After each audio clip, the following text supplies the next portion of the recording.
Yeah, I'm here in Bordeaux in France, and we're about to go into this house and fix some old vintage door handles and locks, and it is really lovely inside.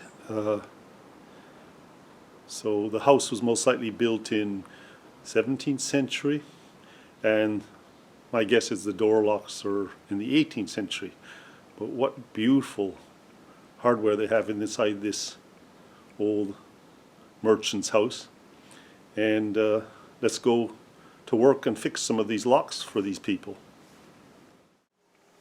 Yeah, we're in a beautiful old French house, and there's these lovely crank handles, as you can see, and they need restoring.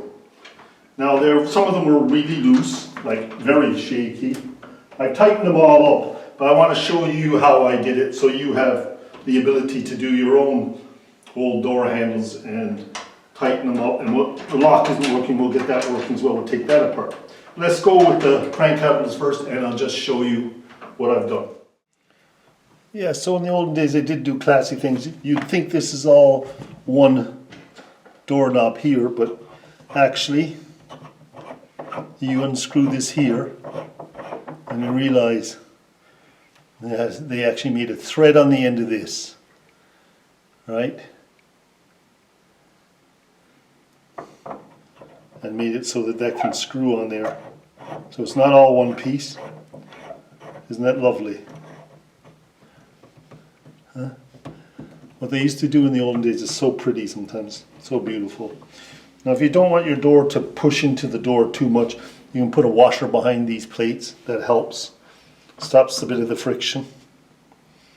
And with pins, I was talking about pins. I have to go to another one. Now some people put in split pins here and take one side, both sides, or a nail and bend it over, which is okay, but when the nail's bent over it doesn't look great. This is the pop rivet, and basically it's taken a vice grips and flattened the other side of it so it can't come out. So if you have one that turns all the way around or turns too far and you're worried about the pin falling out, you just use the vice grips and flatten it. Some people bend the nail, so you have options. Whatever you have to do to stop the pin falling out.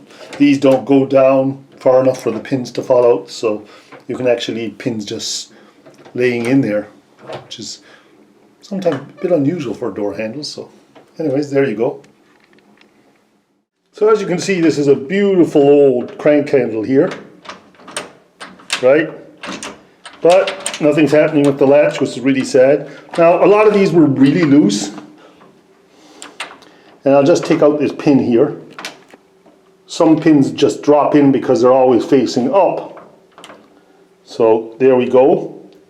Now it's a little dark there, I'll get a little bit more light on that for you. There we go, there we go. To help you out. Where's the door handle gone? Here we go. So what we're going to do is just take this off. And there you can see the way it's set up. It has holes. And what I've done is drilled an extra hole in here because it was out here. So it was out here somewhere. Right? Now, if you look at that, it looks ugly.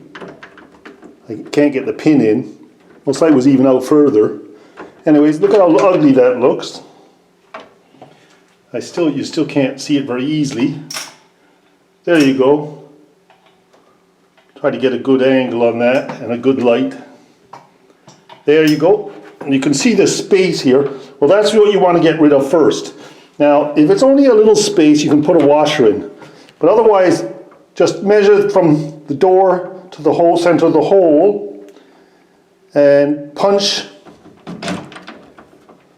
a mark on this shaft, and re-drill it. And then put your pin back in.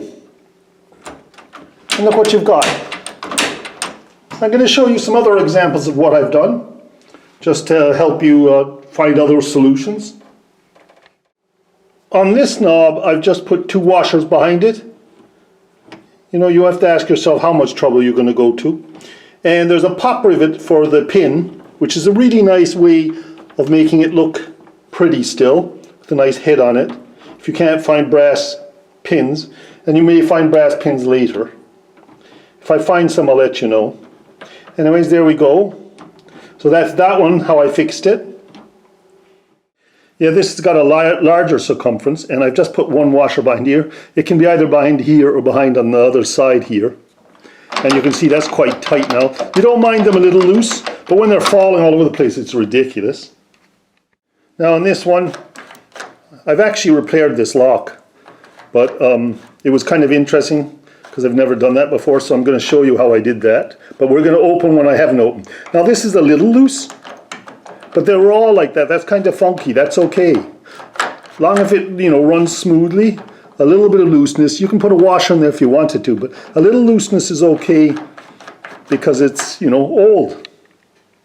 Clean off all these units, the paint off them, off the actual latch, and off the door lock down below, which wasn't working because they just paint over them. I should take the paint off there, but they painted the whole latch thing, so I've left it.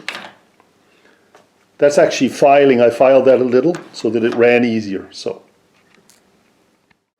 you can see here, there's a huge space here. Now I might re-drill that and bring that in yet, but I put a brass fitting in there for the time being.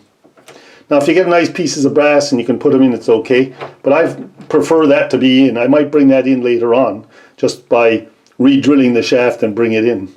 But there's another way around the issue of it being too loose and too floppy. So there you go. There's a couple of options for you.